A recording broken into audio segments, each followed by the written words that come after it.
Tutvustan teile täna Sphero Bolt robotit. Sphero Bolt on maastikurobot, millega on võimalik sõita erinevate pindade peal. Näiteks sobib ta väga edukalt kasutamiseks õuealale. Ta armastab vett, see tähendab, et ei tasu muretseda, kui õues natukene porine, sellepärast et temaga ei juhtu mitte midagi. Hiljem peseb ta puhtaks ja ta töötab edukalt. Sphero Bolt töötab spetsiaalse rakenduse abil.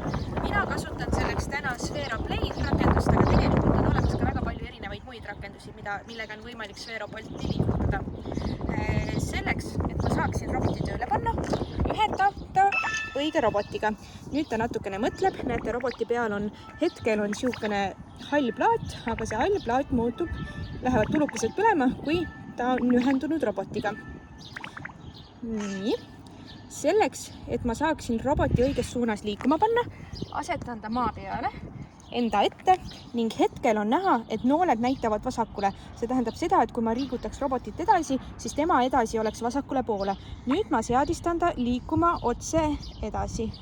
Nii. Nüüd, kui ma liigutan robotit edasi, liigub robot edasi. Liigutan robotit tagasi, liigub robot tagasi. Küll, aga on võimalik selle seadistan ta uuesti ära. Valguse käes võib olla natukene raske tema tulukesi näha, aga tegelikult on aru saada.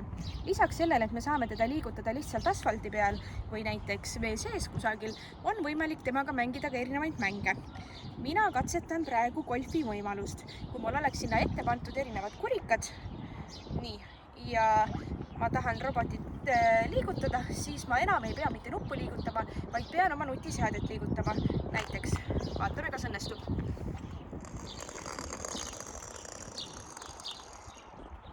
Ja robot hakkaski tööle.